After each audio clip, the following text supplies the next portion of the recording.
Usa ka tingog, usa ka katawhan.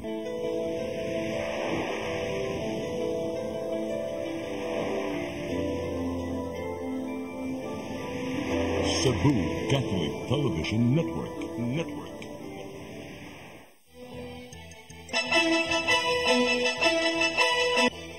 Sa mga balita sa Sayri 47, closing ceremony sa Palarong Pambansa 2024. Gipahigayon karong hapon, NCR mao ni gawas nga kampiyon. Malinaw og hapsay nga kalihukan sa Palarong Pambansa 2024. Gipasigarbo sa kapulisan sa Dapayan sa Subo. Butuanon River miawas 352 ka mga pamilya gibakwit sa syudad sa Mandawi. Bagong laya nakigpinusilay sa mga pulis kagabi patay. Kana og ubang pang mga balita sa Sayri 47. Subo, Kabisayan ug Mindanao, Pilipinas ug katawhan kutos maabot atong Sibya sa tibuok kalibutan mayong hapon. Live kita karon sa CCTN Channel 47 ug kini ang tulumanon sa nagunang kasayuran nga angay natong masayran. Ako si Dennis Tabar. Tulumanon sa patas ng mga balita ug opinyon. Ako si Danica Cabales. Kini ang Sayri 47.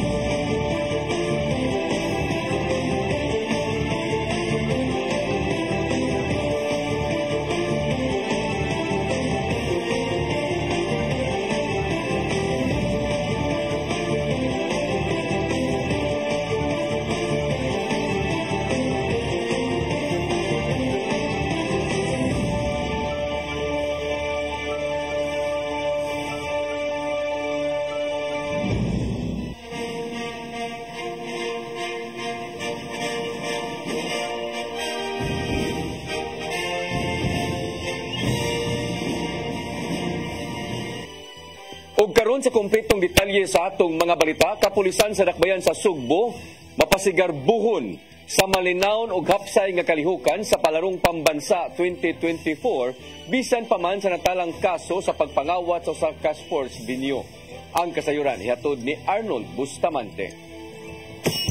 Gipasigarbo sa kapulisan sa Dakbayan Sugbo nga sa tibuok kalihukan sa Palarong Pambansa nakatala lang sila ug usa ka kaso sa krimen nga nahitabo sa usa ka sports venue sa table tennis. Sunod sa duha ka semana nga mga kalihukan sa palaro gihunagmay sa PNP nga madampuson sila bisan wala pahingpit nga manguli aga mga delegado sa lain-laing rehiyon.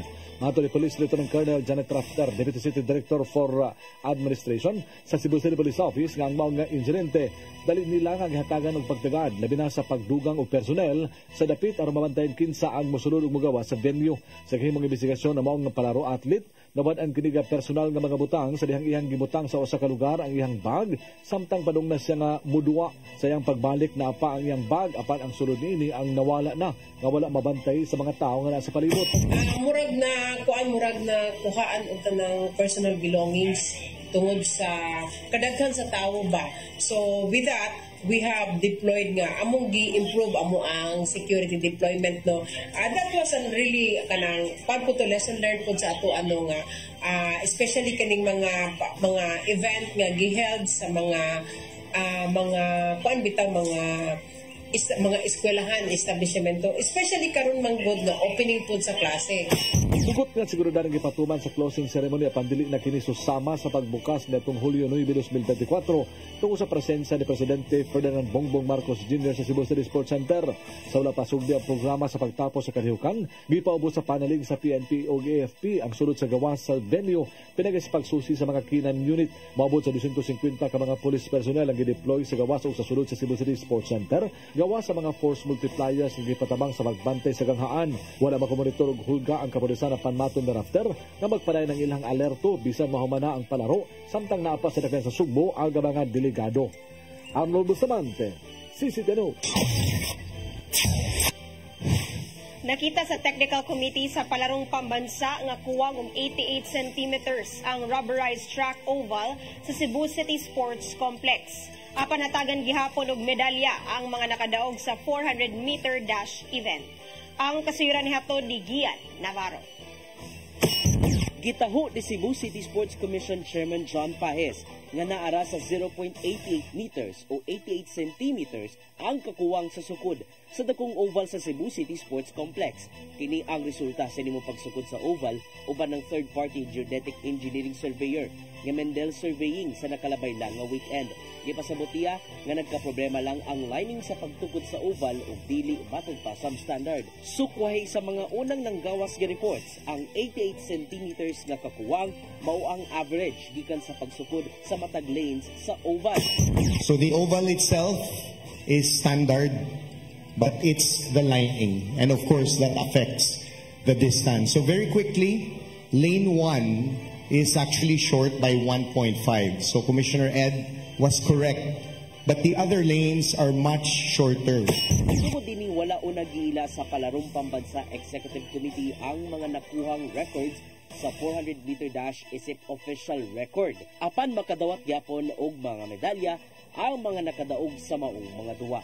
Ilhon gyapon isip official records ang ubang athletic events nga nagkinahanglan ra og 110 meters nga sukod ato sa maong Indigay. The Palarong Pambansa is governed by its own board, and the PATAFA has no engagement whatsoever with the Palarong Pambansa.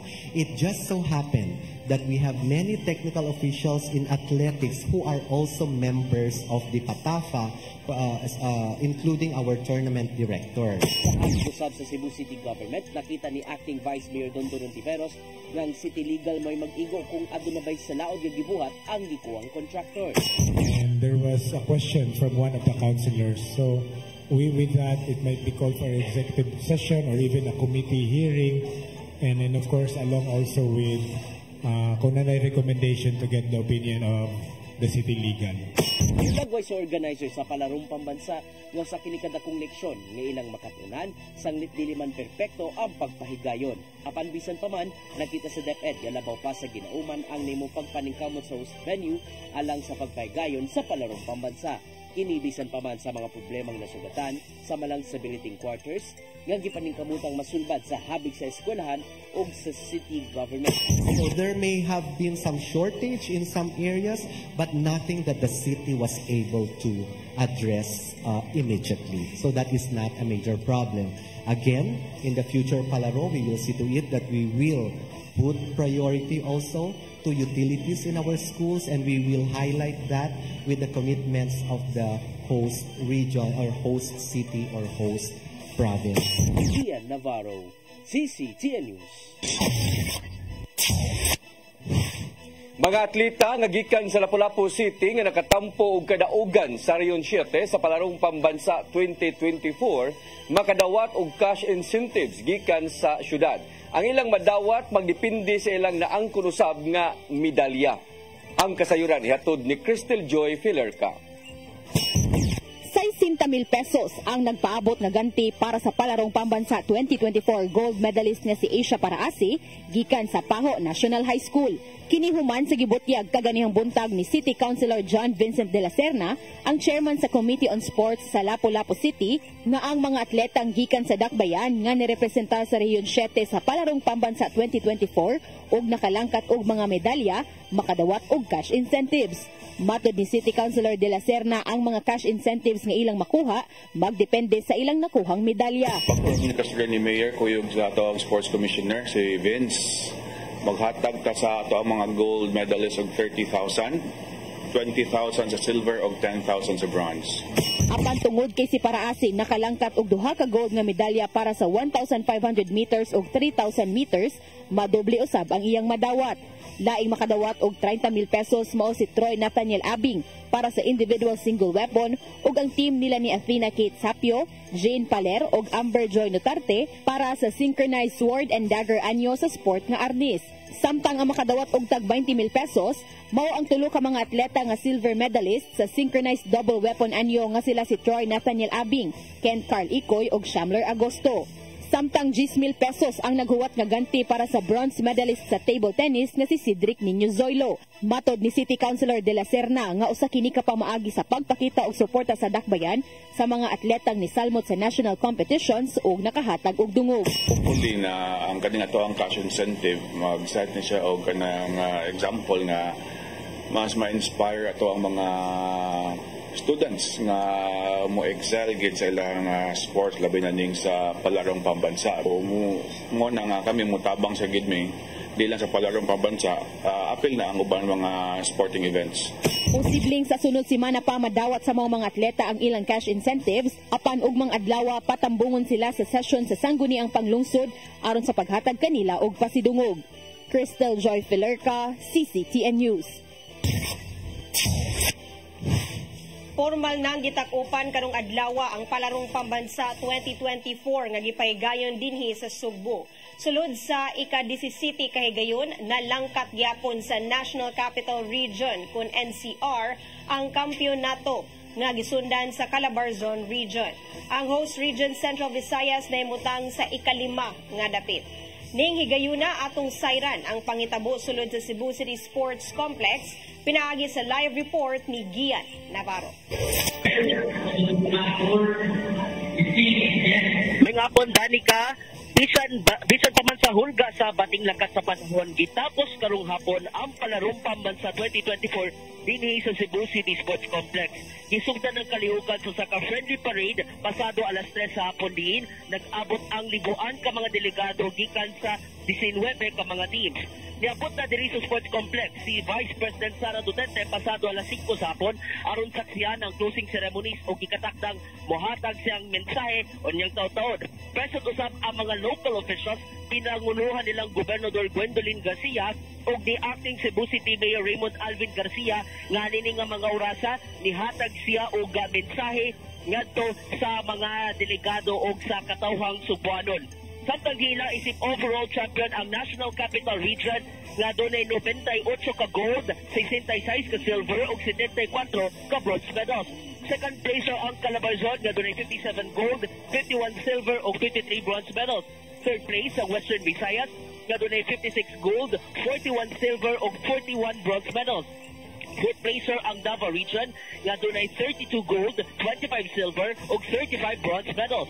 Samtang fifth placer ang Central Visayas nga dunay 29 ka bulawan, 42 ka silver ug 39 ka bronze medals.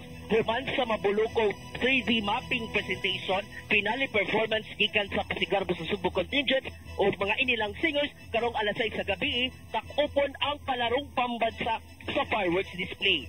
Sunod gay paygayon among sporting event sa Ilocos Norte, human itunol karong hapon ang hosting rights gikan sa Cebu City Government. Samtang ideklarar usab unya ang usa sa mga lugar sa Mindanao isip sunod nga palarong pambansa venue karong 2026. Magkato ang atong latest gikan gari sa Cebu City Sports Complex. Balikan nimo sa studio, Attorney Danica. Muatan ba karon sa closing ceremony si Vice President Sara Duterte? Attorney Danica, bisan nung medyo putol-putol man tuod ang signal from the end, pero sa ako nasabtan kung nanaman yung oras sa si VP Sara, na mismo pagkapasado alas 5, niabot na siya niya mismo sa venue o nakalingkod siya tapad sa tapad sa mga inilang mga guest of honor.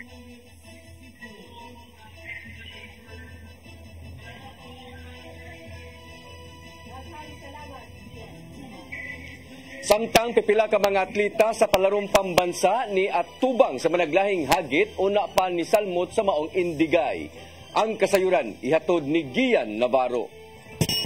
Nagmadaugon ang mga atletang Pilipino karong naghinapos na ang palarong pambansa 2024. Apan adunay pipila kanila ang porsigido gyud aron makalampos sa gisudlan nilang paugnat sa kusog. Sama na lang ning gold medalist human nga nimong kampiyon sa javelin throw sa elementary girls division nga taga Katiil, Davao Oriental. Nagsugod ang training ning atleta gamit ang sanga sa punuan sa kape. Tungod sa kadasig, nakagamit siya og tinuod nga stick sa javelin throw siyang pagbansay-bansay. Wa siya nakatuo nga makadaog sa mong indigay ug gihalad niya kini ngadto sa pamilya. Pasalamat po ko sa Governor Ninyo-oy. Suportahan niyo po sab kami. Dili sa yun usab ang ilang pagkabot sa kampyonato diin, naabtan sila kaniadto sa kusog nga base lang dapit sa milabayng tuig maong apektado ang training. Provincial meet, nagkaroon ang Davao Oriental pinakadako nga baha. So sila apektado. So ang training namo short kayo. So challenging to sa coaches through online to internet pero sa giya sa ginuob sa mga local coaches nga nagtinabangay gyud mo ni ang epekto. Nakuha gid sa bata ang gold medal. Walang usab nagpalupig ang mga athletes gikan sa managlaing para games sa palarong pambansa. Sama na lang ning pambato gikan sa lalawigan sa Pangasinan alang sa 100-meter dash para games. Nagsugod siya sa pagdagan sa kadpa sa pagkabata uban sa giya siyang coach. Alang kaniya, may nungdanon ang katungod niya nga makalampos sa paugnat sa kusog bisan pa man sa mga kakulian sa panglawas. Marami po pero may ano naman po ako, may guide naman po ako kahit paano natatanggal ng mga kaba ko. Usa sa mga protokol nga gisunod sa coach mao ang paggiya sa runner o galikayan nga dili maguna. Mao may nungdanon usab ang disiplina siyang atleta gawas sa grabeng kakugi. Mahirap po talaga kumpara doon sa mga regular athlete kasi nga po sa kalagayan po nila. May mga dapat ako i-explain na hindi po nila na nakikita ganyan pero sa awa naman po talaga ng dahil mabait naman po si Vince, nagagawa po niyang ma-overcome yung challenges po niya. May nungdanon alang ni mga atleta pinaagi sa paugnat sa kusog, mas ma-develop pa ang ilang mga abilidad dugang sa pagkabot sa ilang mga pangandoy sa kinabuhi. Gian Navarro, CCTN News.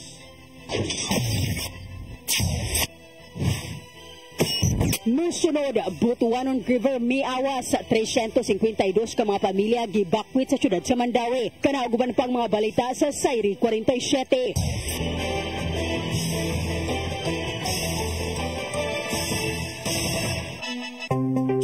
Discover the beauty of the Philippines.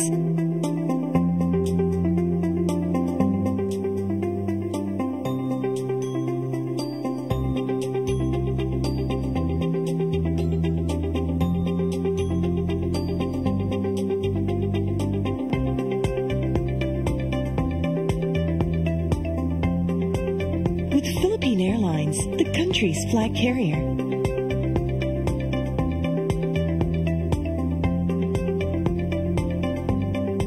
The airline that lets you feel the warmth of the nation.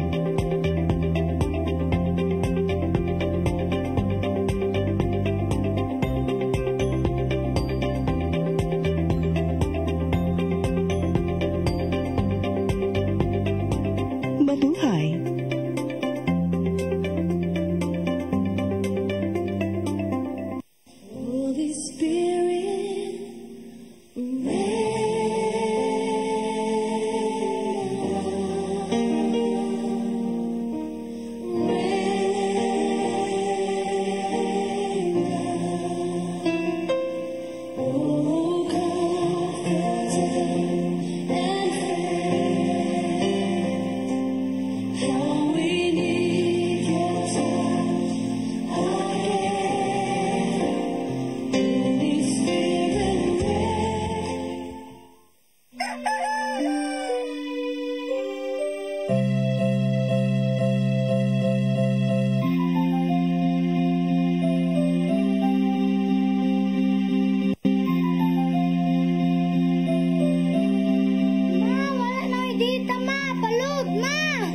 Sorry ma'am, na-late ko. Nangita pa mong gupit para internet sa kong anak ma'am. Ay, wala na yung problema. Sini-Cebu! Sini-Cebu! Sini-Cebu! For your internet connection and for the signal of your cable TV. So fast and spread the transmission to your home. Sini-Cebu! Sini-Cebu! Sini-Cebu! Offers you to have fiber optics for your viewing experience. Perfect and clear, so fast, so great and affordable for you to enjoy. Sini-Cebu! Sini-Cebu Television Network Incorporated offers fiber to the home broadband internet bundled with fiber to the home cable TV connection. Sini-Cebu Television Network Incorporated with its operation in Metro Cebu and the whole province of Cebu soon. And affordable for you to enjoy. Sini-Cebu! Ang kinabuhi puno sa hagit. Sumpila ka, Dria! Ay, pag-inarte! Pagdita ka! Puno sa pangutana. Bata pa pa gani ka kayo? Nagpuyap-puyap na ka? Kinsa man ang mga masakitin ako din ay gano'n ang kinsa! Imposible mo'y pasabot, Daddy! Puno sa luha. Pagpili pa, ako nga imong anak o kanay mong mga babae. Kasuko. Yung ano pa? Kaluoy ka ni Papa. Apan bisan mangitbit pa ang imong kalibutan, aduna pa'y nagpahiping kahayag. Aduna pa pa'y kasumbungan. Pangalaman, hanap na. Dear Tatay, Tulog na unlot na. Nganong handong na. Wailain paagi aron masabtan nato ang Biblia. Kinahanglan nga doon na tayo relasyon kang Jesus. Hangtod sa layan natong panaguban, tagang salamat. Shalom. Tulog na unlot na.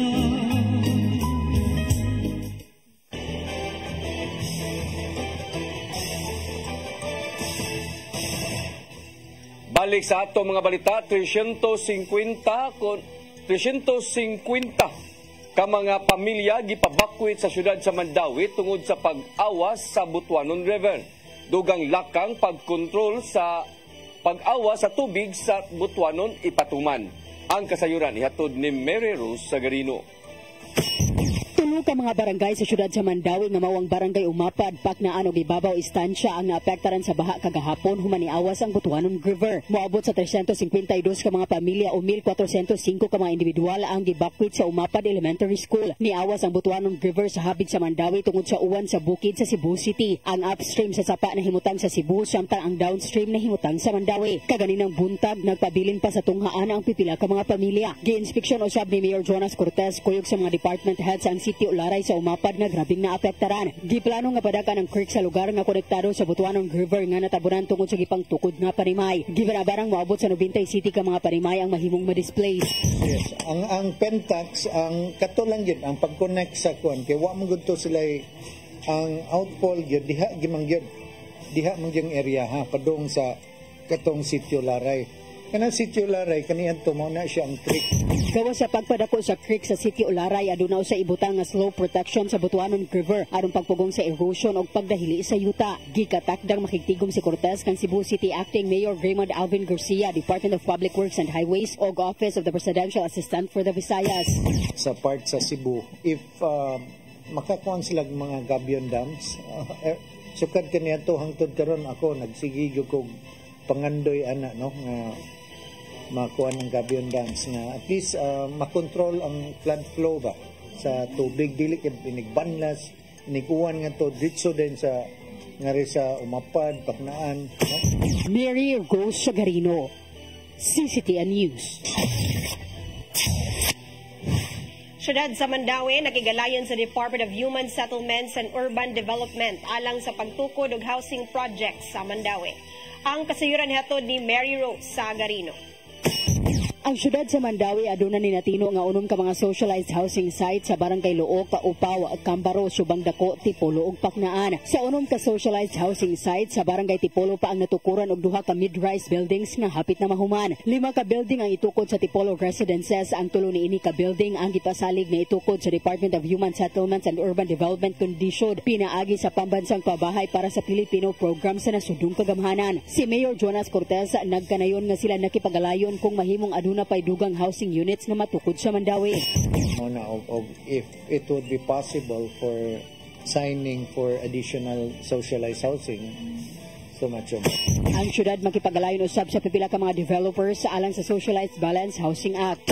We're trying to keep in touch with these developers and hopefully we can reach an agreement with them para sa future socialized housing. Mary Rose Sagarino, CCTN News.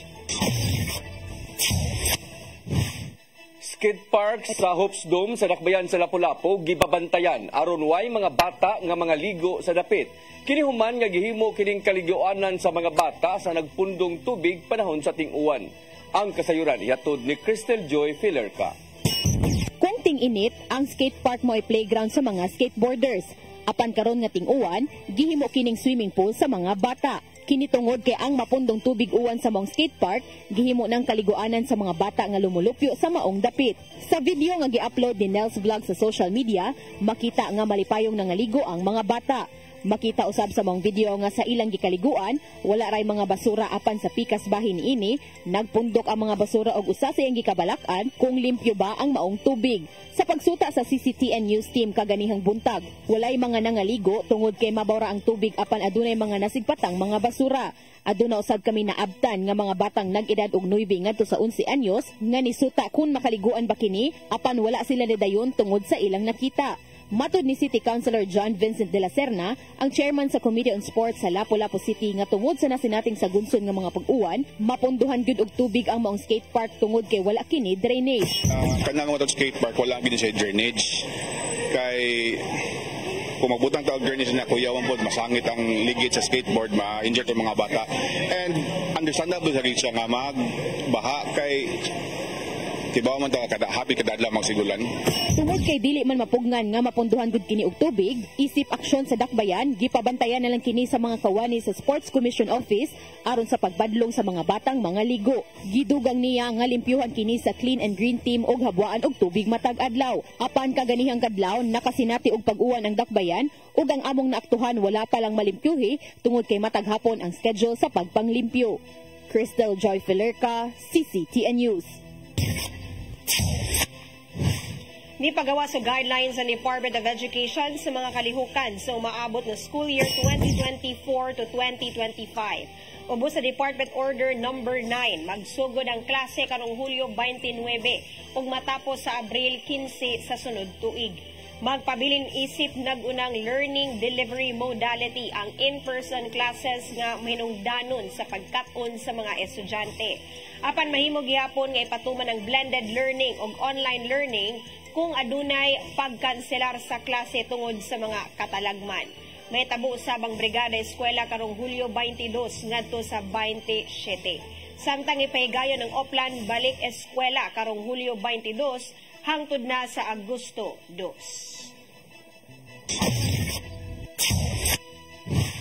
Gipili sa mga barangay ug municipal official sa lungsod sa Compostela ang pagpasakop sa Partidong One Cebu ni Governor Gwendolyn Garcia. Personal nga gi-administer ni Party President Garcia ang pagpanumpa sa mga opisyal sa lungsod pinanguluhan ni Mayor Felidor Quino o Vice Mayor Froilan Quino. Gisaksihan usab kini sa mga opisyal sa 5th Distrito sa pagpangulo ni Kongresista o Deputy Speaker Duke Prasco. Gipahinumduman ni Garcia ang mga municipal councilors o mga opisyal gikan sa 17 ka mga barangay nga mahinungdanon ang panaghiusa o gipatigbabaw sa ilang partido. Gibutyag usab sa gobernador nga punduhan sa Kapitolyo ang pagtukod sa mga infrastruktura sa maong lungsod, sama na lang sa box culvert bridges sa mga bukirang barangay.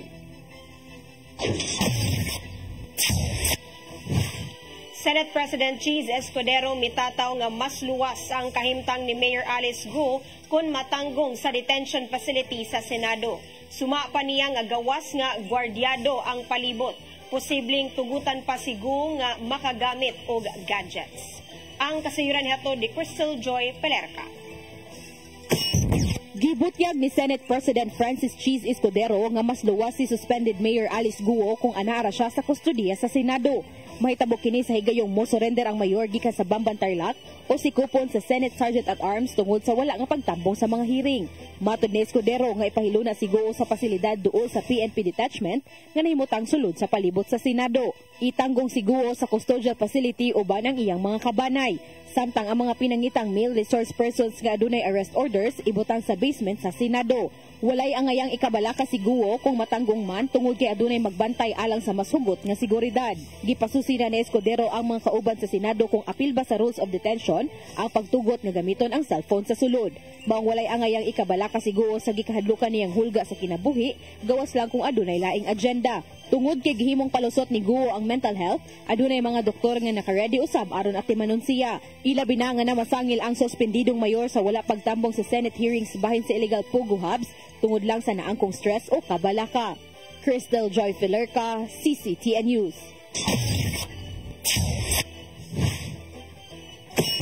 Musunod, bagong laya na kigpinusilay sa mga pulis kagabi ipatay. Kana ugban pang mga balita sa Sayri 47.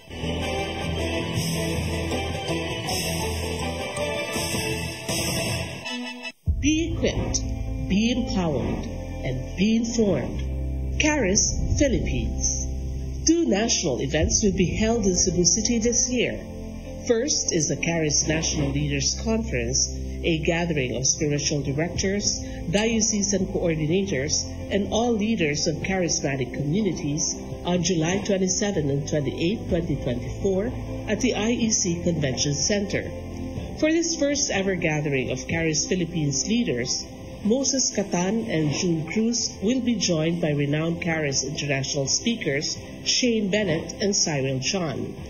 The event will be hosted by Couples for Christ in Cebu with the theme, You Will Be My Witnesses, Acts chapter 1, verse 8. Registration is now open for the July 27 and 28 Leaders Conference. Come October 4, 5, and 6, another gathering will be held in Cebu City, the first National Caris Conference, which is open to all charismatic communities, realities, and expressions. Hosted by the Brotherhood of Christian Businessmen and Professionals, the event will have interesting workshops and topics to help us grow in our various charismatic gifts and charisms. Watch out for more details about this event from our host BCBP in the coming days. Meantime, let's be ready to join these gatherings and pray for the outpouring of the current of grace in the Philippines.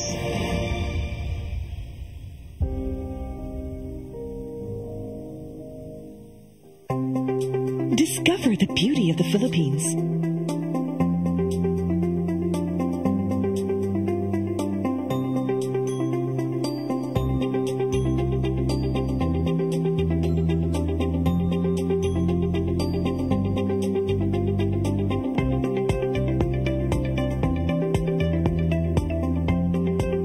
With Philippine Airlines, the country's flag carrier.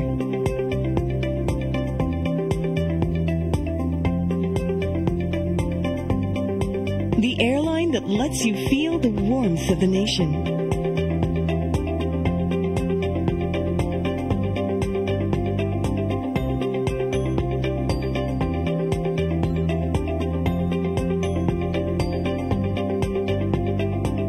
Mabuhay!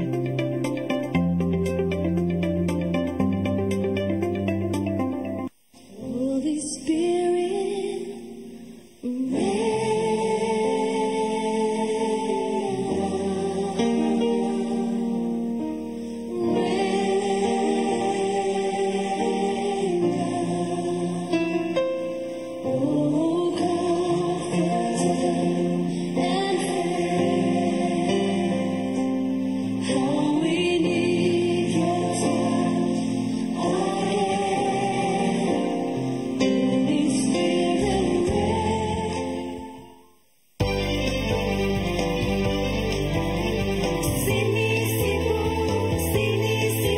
for your internet connection and for the signal of your cable TV. So fast and spread the transmission to your home. Cine Cebu offers you to have fiber optics for your viewing experience, perfect and clear, so fast, so great and affordable for you to enjoy. Cine Cebu Television Network Incorporated offers fiber to the home broadband internet bundled with fiber to the home cable TV connection. Cine Cebu Television Network Incorporated with its operation in Metro Cebu and the whole province of Cebu soon. For your internet connection and for the signal of your cable TV. So fast and spread the transmission to your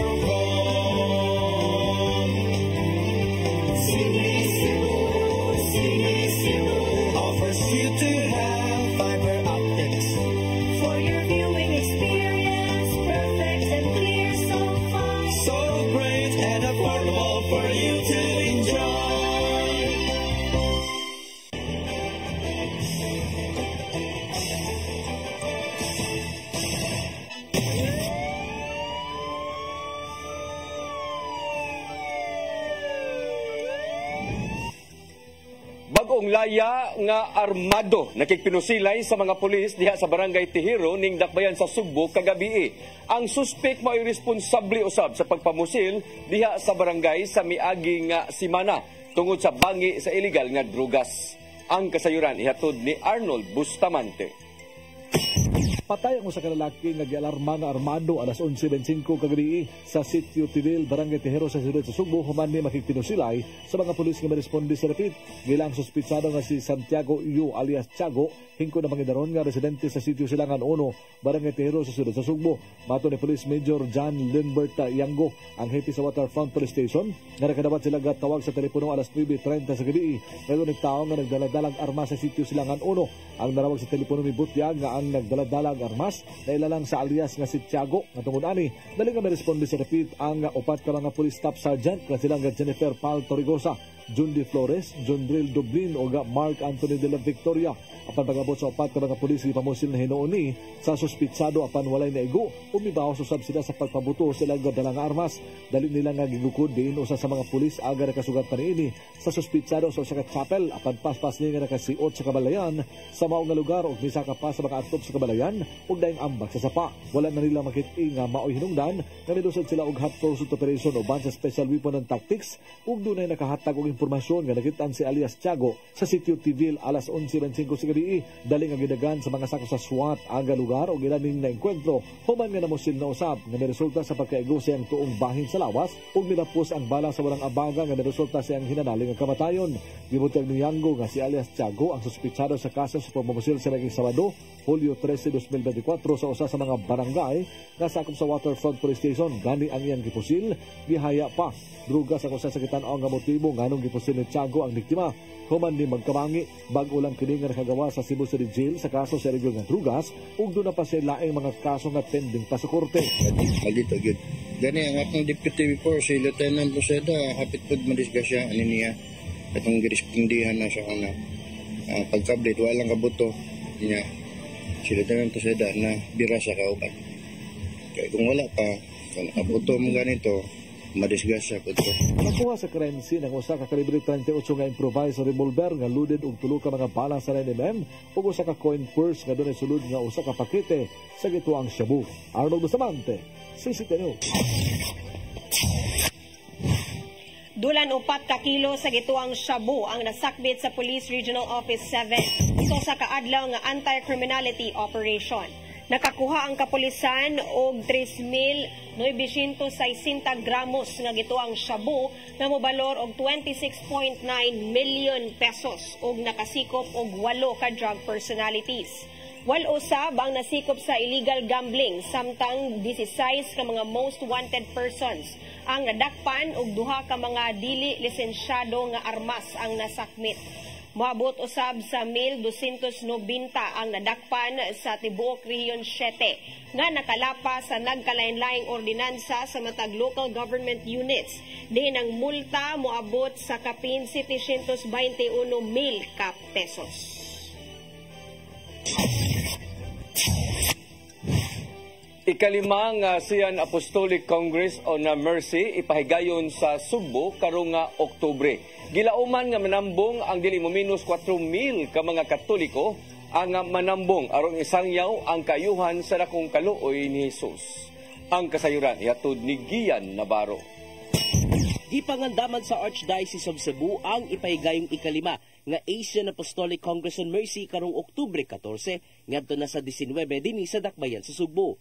Gilaumang mga bot sa Sugbo ang dili mo menos sa 4,000 ka mga lider ug deboto sa Divine Mercy sa IC3 Pavilion. Sudso sa kasimana, tukion ang mga issue may labot ang hugot kapag tuo sa Ginoo, pinagi sa intersesyon sa dakong kaluoy sa Ginoo. Lauman sa mong Congress ang managlaing hisgutanan bahin sa Divine Mercy gikan sa mga speakers dinhi ug gawas sa nasod. Sugda na mong kalihukan sa Santos nga misa sa Basilica Minore del Santo Niño, pinanguluhan sa Papal Nuncio to the Philippines nga si Archbishop Charles Brown ug tapusan namang kalihukan sa usa prosesyon gikan sa Kapitolyo hangtod na sa Basilica ug tapuson pinagi sa usa ka misa. Matod sa Secretary General nilang si Father Mar Balili nga usa sa mga konsiderasyon sa religious activities nila mao ang seguridad uban sa pagpakig-alayon sa PNP. It will be an opening mass, no less than our Apostolic Nuncio to the Philippines, Archbishop Most Reverend Charles Brown at 4 o'clock in the afternoon. So this mass is open to the public, not only for the official delegates but also to the public. Ipakaom ang mga hisgutanan sa mga isyong yatubang sa atong nasod, apil na ang pamulitika.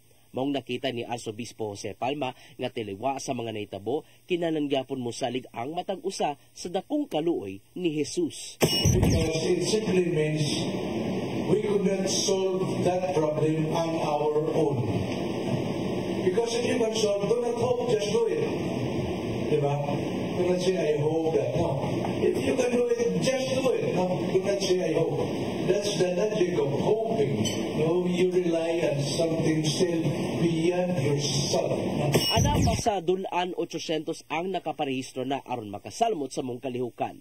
Mukabat gato sa 6,000 pesos ang registration fee o kinahanglang mo rehistro online. Alang sa dugang pang mga detalye kung saan pag-apil, bisitahan lang ang Facebook fan page sa 5th Asian Apostolic Congress on Mercy. Gian Navarro, CCTN News. Mo kadtong naglangkob sa atong mga balita sa Sayre 47, ako si Dennis Tabar. Ako si Danica Caballes, hangtod ugma sa inyong paboritong tulumanon. Sayre 47.